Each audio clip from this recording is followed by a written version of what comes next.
What I'd make China do is play by the international rules. Over the past 4 years, the Sino-US rivalry has been boon and bane for Southeast Asia. It's no secret that Vietnam has benefited significantly from the China trade war. The trajectory of their relations is not something that we would welcome because in a hot war scenario, we are right in the middle of it. 美国才是本地区和平稳定的破坏者和麻烦制造者。Don't let the Chinese Communist Party walk over us and our people. We don't want to be forced to have to choose because there is no winner. Amid mounting pressure for countries in the region to pick a side, ASEAN states straddle a tightrope, caught in the throes of a clash between titans.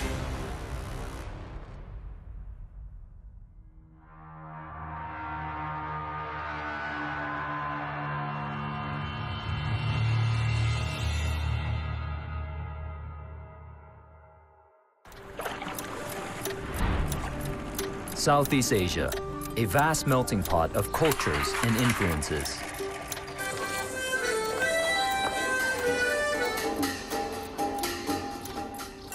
"11 countries shaped by centuries of trade and episodes of Western imperialism. One country stands out among the pack, the Philippines. It's the only country to have been colonized by the United States.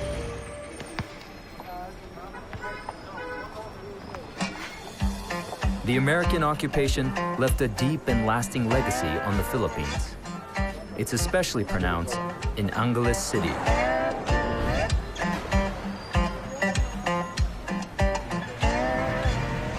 Also known as Little America, Angeles prospered from hosting American soldiers serving at the nearby Clark Air Base. The U.S. ran the facility from 1903 to 1991. Mga 1970s up to late 80s, wala kang makikita talaga dito sa, especially in Balibago. Mostly occupied by the Americans, lalo na pagdating na ng pagdumilim na, madilim na, andyan na sila sa mga clubs, mga bars. Yun po ang mga situation dito noon. Angeles' heyday ended abruptly in 1991. A volcanic eruption, coupled with strong anti-colonial pressure, forced the American Air Force to abandon Clark and take flight permanently. There's your menu. It's been 30 years since they left. But Romeo Renales, who works for the city's oldest restaurant, still waxes lyrical about the U.S. soldiers who used to dominate this former boom town. Itong picture namin ito ni Jeff, it was taken way back 1983.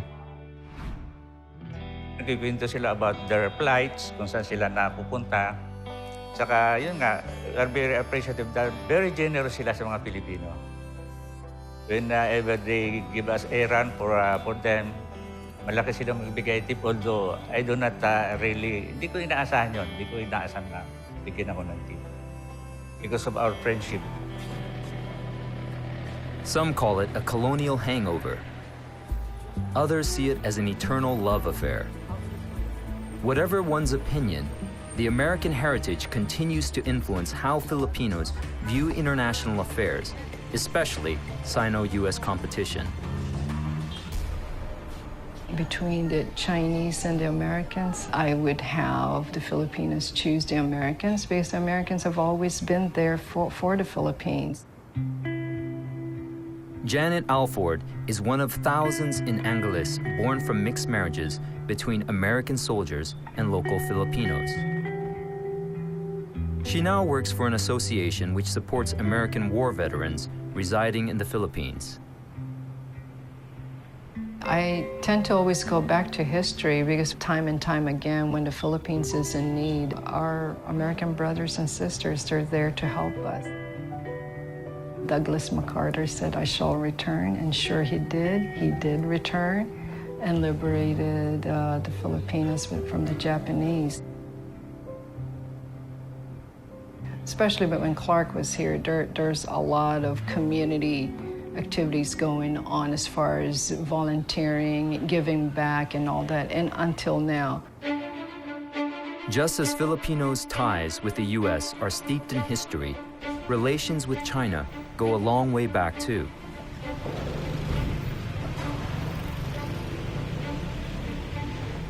Neighboring Manila is home to the world's oldest Chinatown. Established in the late 1500s, it's a symbol of over 5 centuries of trade and commerce with China. And today, China ranks third amongst countries contributing the most to the Philippines' trade and investment. One of the places the Chinese are parking their money is the old Clark Air Base.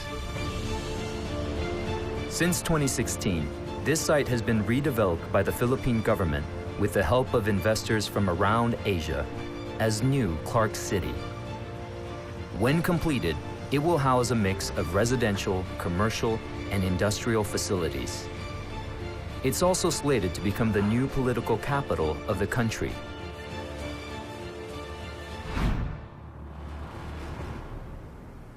As already been announced by the President, all national government agencies to put up their backup offices in the new Clark City so that in case of emergency, in case of calamity, they can still operate.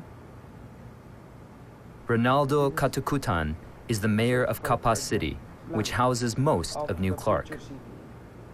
As already been projected, after its development, there will be at least 1.2 million job opportunities within the New Clark City alone.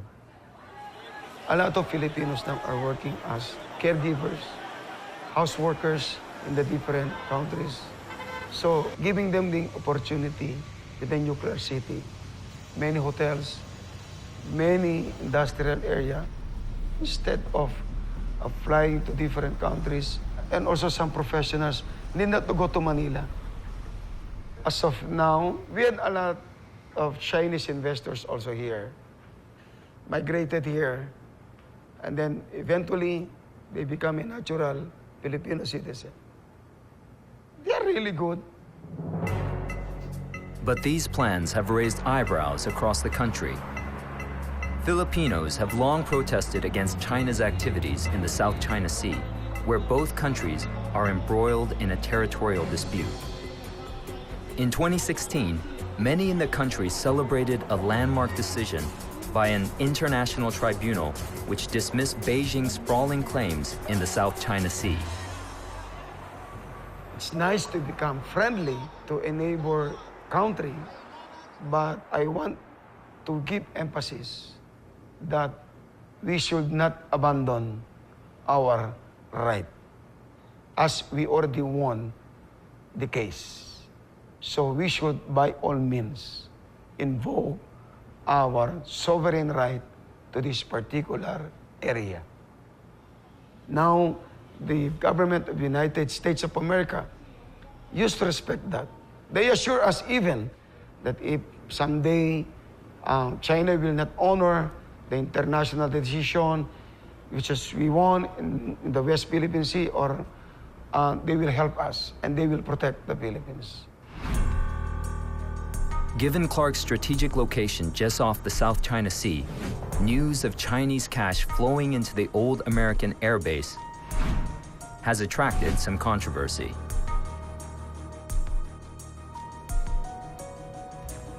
Romel Ong is a retired Rear Admiral from the Philippine Navy. He now teaches at the prestigious Ateneo School of Government.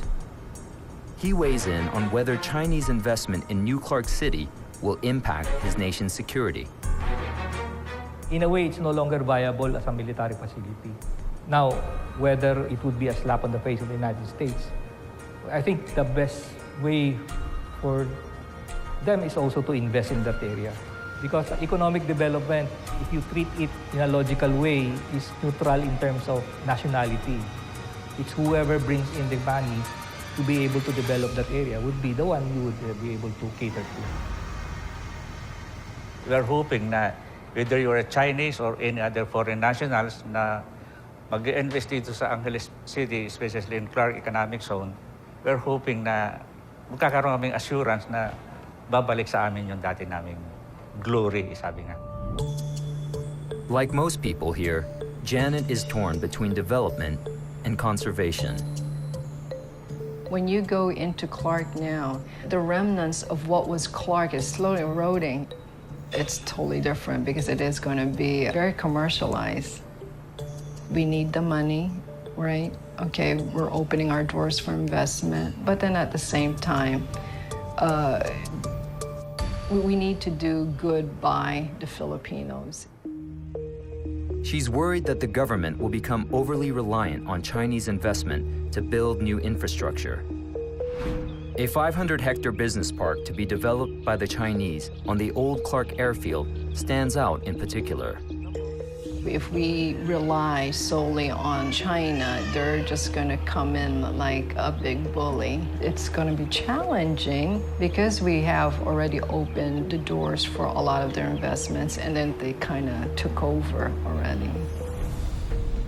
If they want to invest, they are welcome. This is a two countries agreement.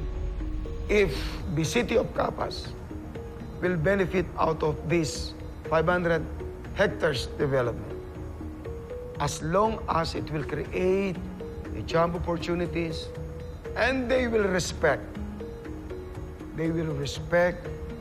our Philippine, I would say, culture and even our traditions. Since coming into office in 2016, President Duterte has made infrastructure development a priority.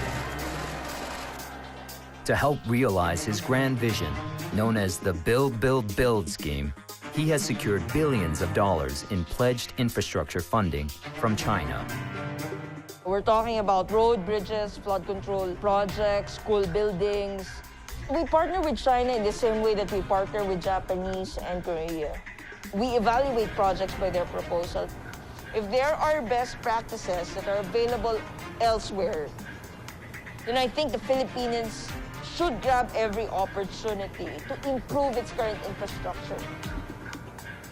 In reality, most of the pledged money from China has yet to materialize.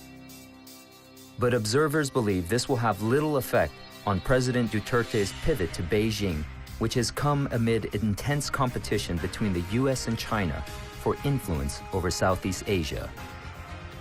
Both superpowers regard the region as a key plank in the international trading system.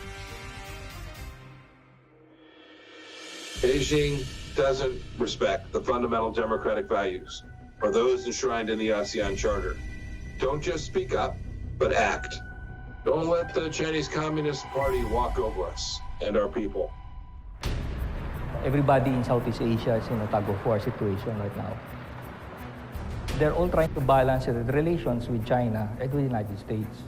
And that behavior is, I would say, explainable in the sense that China is proximate to us. They are our next-door neighbors, and everything that China does affects us. Admiral Ong says a recent decision made by President Duterte reveals stirrings in the diplomatic melange. In February 2020, he canceled the Visiting Forces Agreement between the Philippines and the United States. Also known as the VFA, the agreement is over 20 years old. It facilitates shoulder-to-shoulder military exercises between the two countries. It also allows the United States to deploy troops and vessels into the Philippines in response to threats in the region. Without BFA, you have basically removed that balance that you want to aspire for in terms of relations with the United States and China. Balancing security relations with the United States and balancing trade relations with China. When you offset that balance by removing one counterweight, then you are shifting basically everything to one side, which is to relations with China. In July 2020, President Duterte reversed course on the decision to cancel the VFA. However, he continues to use the agreement as a bargaining chip in exchange for favors from the US. His latest demand? COVID-19 vaccines. This has raised questions on whether the political game that the government is playing would put the region's security at risk. Only the United States currently has the means to be able to secure the Asia-Pacific, at least Asia-Pacific waters, from any contentious issues on the maritime front. There is no other country within Southeast Asia that has that capability and the will to enforce international law. We're not only talking about the physical force or physical capability, but also the strategic intent and the strategic will to be able to deliver a peaceful environment in the region.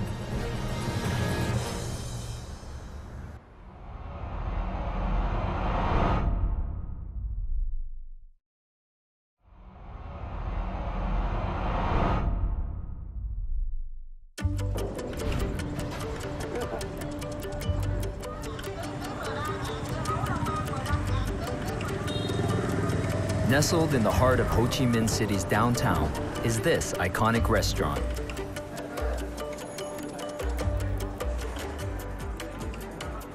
Pho 2000 is a household name across the country, not just for the signature noodle broth, but because of a visit from a famous American in the year 2000.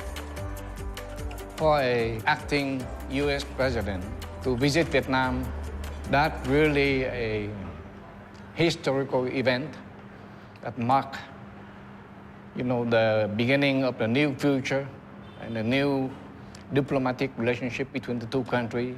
Is also open up a new future of cooperation between the two countries and its peoples. And I felt lucky that Pho 2000 restaurant has been chosen to be part of that history. And we were very proud of that. U.S. President Bill Clinton's visit officially signified the normalizing of relations between U.S. and Vietnam 25 years after the Vietnam War. Businessman Alain Tan also remembers it as the moment the world found out that communist Vietnam was open for business.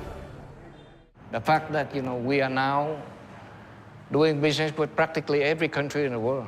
Now that, I believe, is a very best thing that happened to Vietnam as a country and as far as and the Vietnamese people and to also the business community, because we all benefit from that. Whenever there is a trade war, trade tension, trade embargo, economic roadblock between countries to countries, I think it's a sad story as far as business is concerned, because business now is global. For a small businessman like me, in a very humble food and beverage business, to take side, to choose. We don't want to be forced to have to choose, because there is no winner. Today, Vietnam's economy is heavily reliant on America. The country makes $60 billion a year selling goods to the U.S., its biggest export market. And this steady flow of American money has trickled down to the everyday man. Trong Chi Quang is one of millions of Vietnamese factory workers who work for firms that manufacture products for the U.S. Over the years, he worked his way up to become the department head of an American furniture factory. Gia nhập Stanley thì nó điều đầu tiên là Stanley tạo điều kiện là cho mình có một cái thu nhập vừa phù hợp với mình và mình cảm thấy nó rất là tốt, đặc biệt là sau cái mùa dịch này. Thu nhập vẫn ổn định, lo được cho một vợ và hai con. Mỹ thì cái phong cách là kiểu Mỹ mà, tức là free time. Cái quan niệm của họ là làm hết việc chứ không làm hết giờ.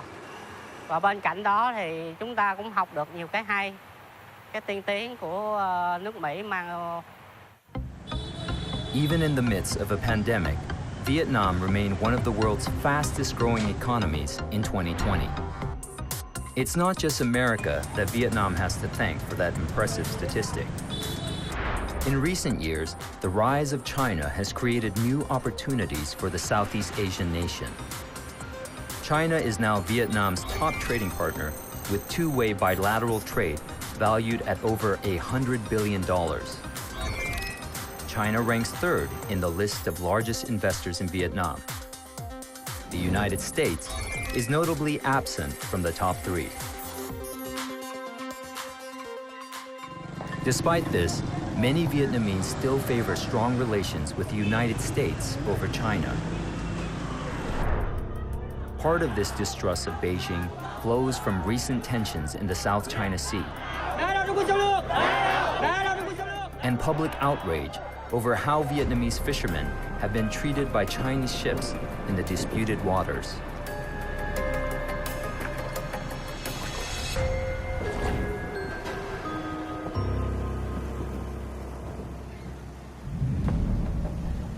Nó ở phía hướng Tây, nó ra là nó giấy em. Nó gặp em là em phát hiện nó là ở 1 giờ là nó ra giấy em. Giấy em đấy giấy em hơi tiếng mùa đến 3 giờ là rồi giấy em là nó tố đó, nó nếm đó. Thường là nó thỏa đâu là nó không thỏa, nó hoài là nó xong ở chỗ có binh á.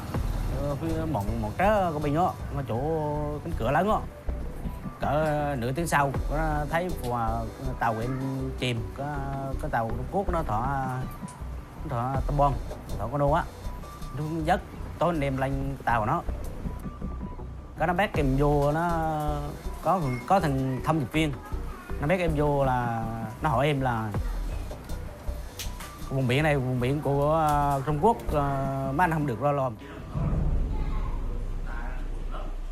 Nói chung thì em cũng ra đánh bét rồi em cũng mưu sinh, đánh bét rồi em mưu sinh nuôi vợ nuôi con, mà rồi đó Trung Quốc làm vậy thì nói chung thì em cũng buồn. Giờ mất tài sản, mất hết tài sản, mất tráng thì em cũng buồn. China, one of sending the message is very clear. China is strong and powerful. We're going to defend, safeguard China's national interests and China's territorial integrity, including the South China Sea, no matter what it will cost.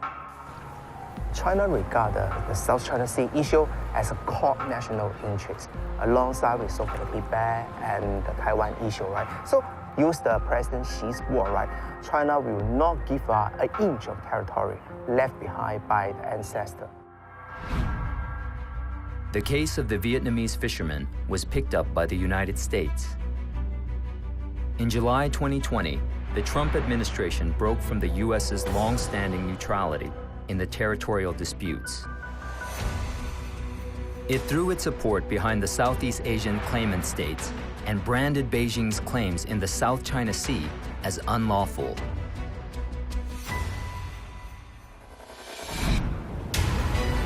The U.S. also redeployed troops and aircraft carriers to Southeast Asia and stepped up military drills in the region. China responded with drills of its own.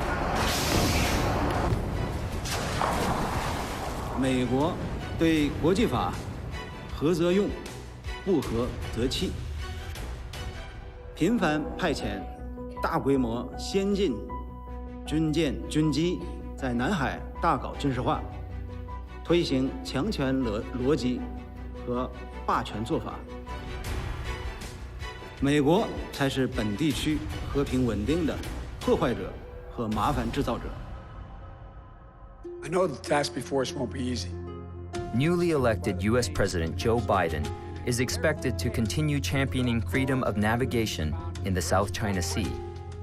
But details of the depths he will go to defend it are still murky.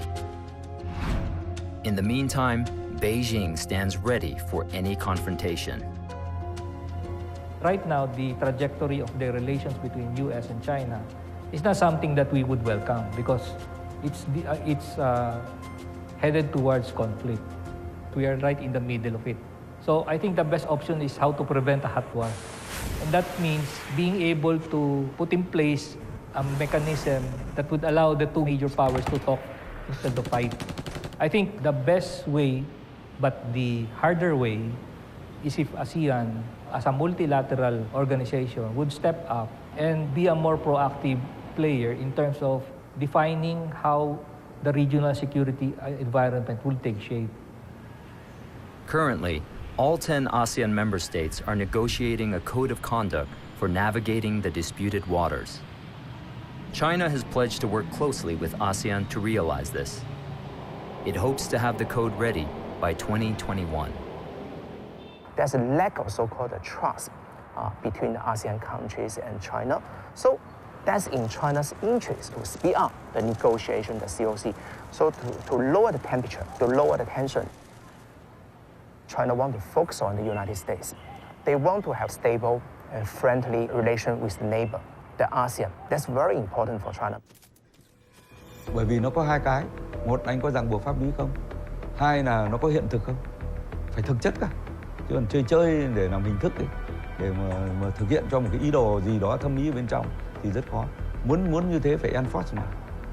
Mà enforcement thì tôi cũng có những cái cuộc trao đổi trực tiếp ở ngay tại Bắc Kinh về họp về cái việc trong đó có COC, trao đổi với các cái học giả, đứng nhìn của các think tank học giả đó, cả Trung Quốc rồi 4-5 nước ASEAN trong đó có Việt Nam.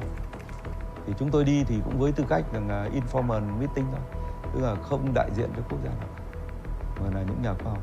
Thì trong cái quá trình tranh luận thì cũng có người nói rằng là bởi vì nó enforce rất khó, là bởi vì khi một cái luật ra đời, một cái văn bản pháp lý mang tính chất pháp quy mà ràng buộc pháp lý đấy ra đời, chính học giả Trung Quốc nói đấy, cứ giả sử cho nó là ràng buộc được pháp lý đi thì ai enforce, ai thực thi. ASEAN is pushing ahead with the code of conduct, aiming towards a stronger, more united approach to regional security. However, on the economic front, recent developments in the trade war have heated up competition among members of the regional bloc.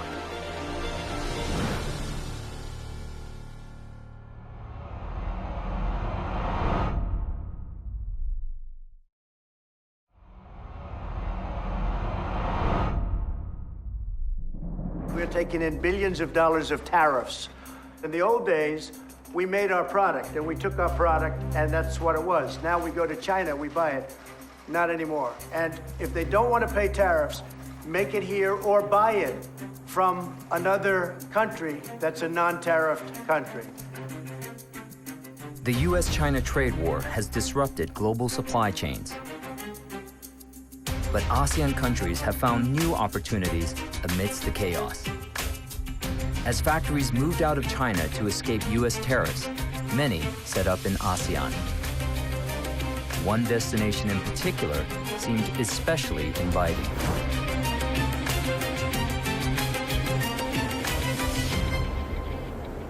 Vietnam is an entrepreneur's paradise. It's an easy place to take a risk without a lot of capital. Vietnam was already an attractive destination to decouple and to spread the supply chain risk for many buyers who were interested in helping support the consistency, safety, and reliability of their existing supply chain. The trade war only seemed to accelerate this. American businessman Walter Blocker has been running multiple companies in Vietnam for over 20 years. In 2018, he bought over Stanley Furniture. Founded in 1924 in North Carolina, its products were made in the USA until the 2000s. Then production moved to China. Now, everything's made in Vietnam. Stanley's big move to Vietnam reflects a growing reluctance among American investors to shift manufacturing back to the United States, which was one of the main intents of President Trump's trade war. I think that companies have looked carefully at the cost of having more work done in the U.S.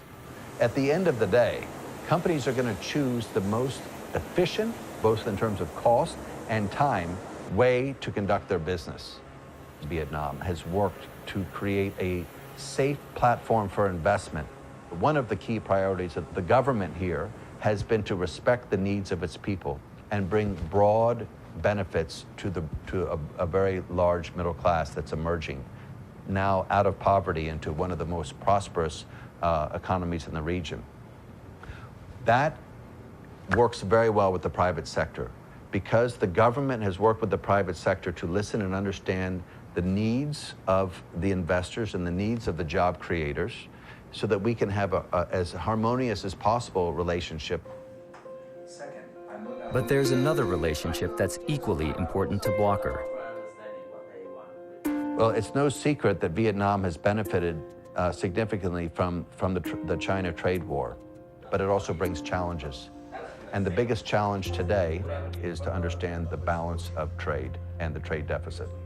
What is important is to have strong lines of communication, shared interest, and strategic goals between not just China and the US, but the region in general to ensure the independence and prosperity of all people in all economies, whether they're big or small, everyone, or smaller, everyone should have a chance to lead their lives and lead prosperity in safe environments.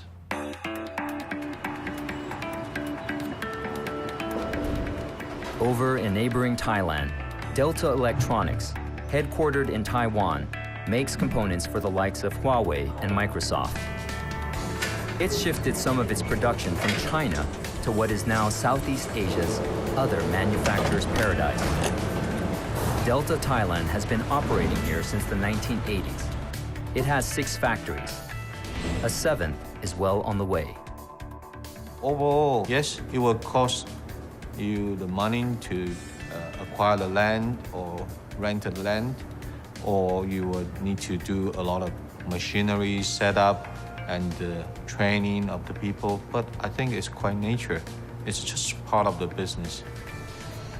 We actually get a lot of support from the governments. Thailand basically is a country very much welcome the foreigners, and it's developing quite well as one of the center in the region.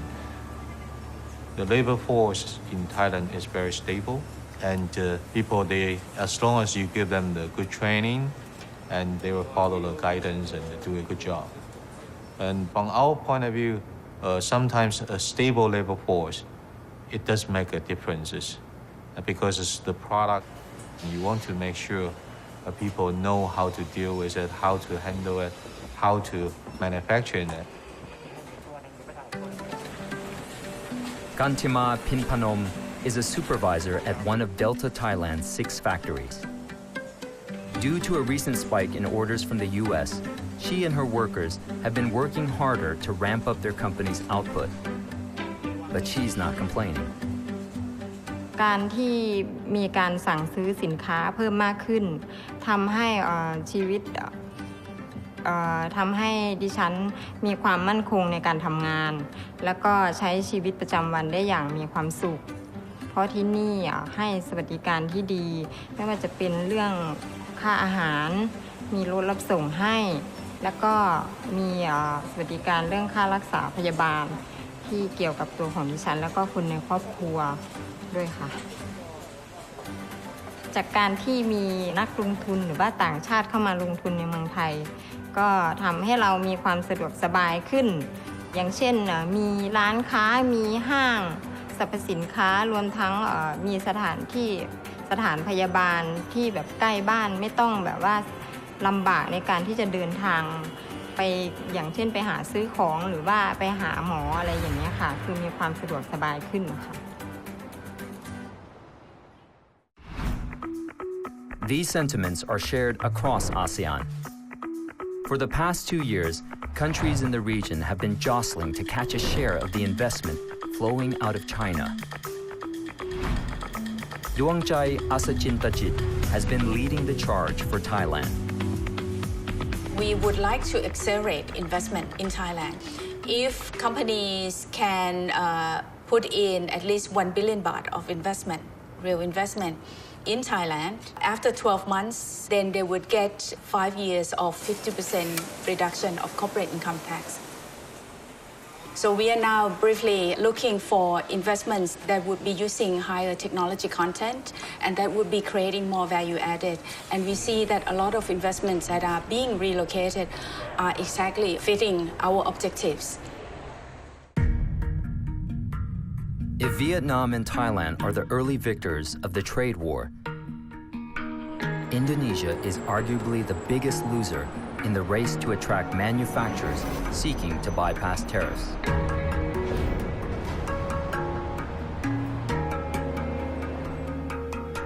Economist Jose Rizal is not surprised.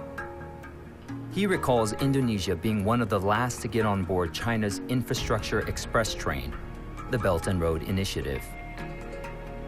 There are several issues that make Indonesia with joining the Belt and Road Initiative a little late.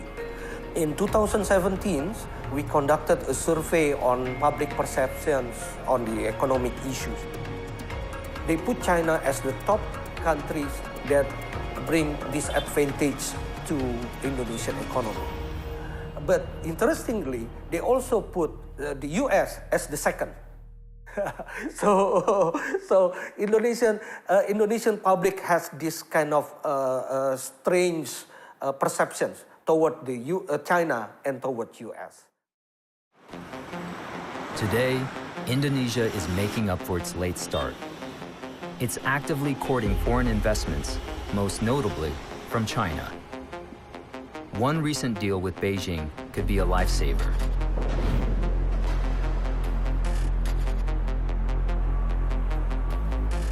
Iwan Setiawan works for Biopharma. The state-run pharmaceutical firm is working with the Chinese to distribute the China-made Sinovac vaccine in Indonesia. They've received nearly 3 million doses so far, along with raw materials and the recipe for Indonesia to reproduce the vaccine themselves. Ini adalah kebutuhan dasar masyarakat ya, yang harus dipenuhi oleh negara, sehingga kita Bio Farma juga tidak berjalan sendiri, kita mendapat dukungan dari pemerintah, sehingga kita lebih mudah untuk melakukan kolaborasi ini, dan kita alhamdulillah berhasil ya, kita. Indonesia was given priority access by China to its vaccine, due in part because amongst countries in the region, Indonesia is most embattled by the pandemic. The country was also chosen to be the distribution hub for Sinovac in Southeast Asia, a useful step towards the government's plans for a national inoculation program in 2021. Ini adalah harapan kita untuk mengakhiri daripada pandemi ini yang sudah memporak-porandakan tatanan kehidupan kita, sehingga kita memang tidak bisa dipisahkan kita antara bagaimana sekarang kita memulihkan kesehatan, kemudian juga memulihkan perekonomian kita. Indonesia hopes to keep such meaningful collaborations going with China. But like many other countries in the region, it needs to balance this with its relations with the US. The regional grouping ASEAN could provide a possible solution.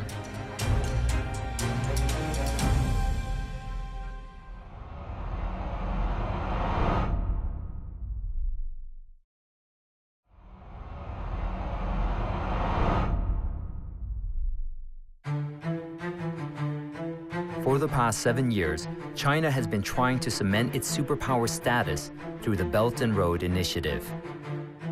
Launched in 2013, it's Beijing's grand invitation for countries to prosper together through cooperation. And these collaborations have not been confined to just infrastructure. China has invested heavily in the people of Southeast Asia too. To win hearts and minds, China has granted thousands of full scholarships to students in the region. Students from ASEAN states now make up the biggest foreign student body in China at around 80,000. 喂，你好，您看了我的论文了吗？我看了，写得很好。Indonesian academic Humphrey Russell is one of thousands who enrolled in the China-ASEAN University Network program. He recently completed a 6-year study trip in China, sponsored by the Chinese government. He returned with a PhD and a new perspective. Cina itu adalah negara yang tidak seperti yang saya bayangkan gitu, yang masih terbelakang. Tapi ketika saya sampai di sana, saya agak amazed karena infrastruktur pembangunan Cina maju dengan pesat. Saya juga berpikir bahwa dengan adanya Belt and Road dalam konteks people to people itu, kita juga kan memberikan ruang kepada warga Cina yang ingin datang ke Indonesia untuk belajar. Humphrey now specializes in foreign affairs. He feels the current relations between China and Indonesia are the closest they've been in 30 years, marked by the fact that both countries' leaders met at least 7 times over the past 6 years and had meaningful exchanges each time. Tak dapat dipungkiri bahwa Indonesia terkesan sangat dekat dengan Cina. Tapi kan tidak juga disimpulkan bahwa Indonesia mengambil posisi berlawanan dengan Amerika Serikat. Amerika di bawah Trump itu kebijakannya sangat unilateral dan dia proteksionis dan menggaungkan American First. The United States is not going to take care of everything. Di sisi lain, Cina datang menawarkan kerjasama yang lebih menguntungkan buat Indonesia. Mereka menawarkan kerjasama yang baik, sehingga dalam konteks itu dan melihat kepentingan nasional. These collaborations are helping Indonesian President Joko Widodo deliver on his election promises of new and improved infrastructure in the country.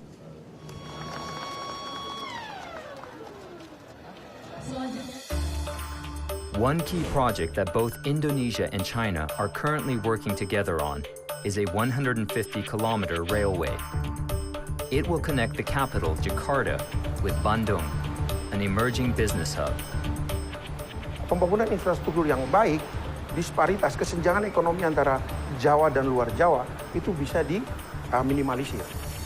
Jokowi menganggap bahwa ini adalah kesempatan yang baik untuk bekerja sama dengan Cina, terutama menarik investasi Cina, membangun infrastruktur yang pembiayaannya akan sulit dipenuhi oleh APBN kita. Jokowi juga yakin bahwa sebagai negara yang sejajar, kerjasama dengan Cina tentu akan memberikan keuntungan yang baik bagi kedua negara. Elsewhere in the world, inertia has set in on other Belt and Road projects. Many are in disarray, plagued by allegations of debt traps and destructive impacts on local livelihoods. Over the past 2 years, the Trump administration has played up these allegations as part of a plot to get countries to decouple from China. No matter what U.S. said, I think ASEAN stick to a certain principle. The BRI provide easier market access for the ASEAN goods to enter the Chinese market and also help to speed up the infrastructure improvement in this region and also help local industry take off. But there's lack of transparency and also respect for the international recognized standard, right? We know that several countries in this region actually bear enormous debt pressure. But I think that we should not underestimate, right, China's ability to learning about these criticisms. So China know this, right? So I think it will take time. It will take time to China to make this kind of the so-called readjustment. Despite the best efforts from both superpowers to lure countries in the region to their respective sides, the 10 ASEAN states have collectively committed to remain neutral. History teaches us if we take side to one of a major country in the world, it's not benefiting for the people. ASEAN, with the population more than 600 million, is a big market. We are strong in the middle class. U.S. also focus on middle class. The U.S. government, ASEAN, can provide a platform to both middle class to engage. But now ASEAN is number one trading partner in China. We not take a side because both is important for us in terms of economic trade and investment. Career diplomat Ade Sarwono represents Indonesia in ASEAN. While he is against member countries picking sides, he believes ASEAN can do more than sit on the fence in the face of conflict. What we can do is to bring both powers in the one table with us and listen to us. Use the ASEAN-led mechanism. We have already Asia Summit, we have ASEAN +3, we have ASEAN Regional Forum. We would like to see all work together, cooperate together, rather than rivalry or conflicting, and use their energy to implement cooperation, like, for example, one of connectivity, infrastructure, digitalization, on trade policy. So work with us. Our interest, again and again, is always want to make our region stable and peaceful, and so we can develop, we can prosper. We can set the rules of the road instead of having China and others dictate outcomes because they are the only game in town. Newly minted U.S. President Joe Biden is expected to be tough on China. Yet his presidency marks a clean sheet for diplomacy between Beijing and Washington. After more than a year grappling with fears of a hot war in their backyard, the people of Southeast Asia are hoping for calm after the storm. With this new administration that's going to come in, I think he's a little bit more level-headed, that him and his administration will be able to kind of diffuse the arguments, any issues or disagreements between the two sides, so to speak. Thank you.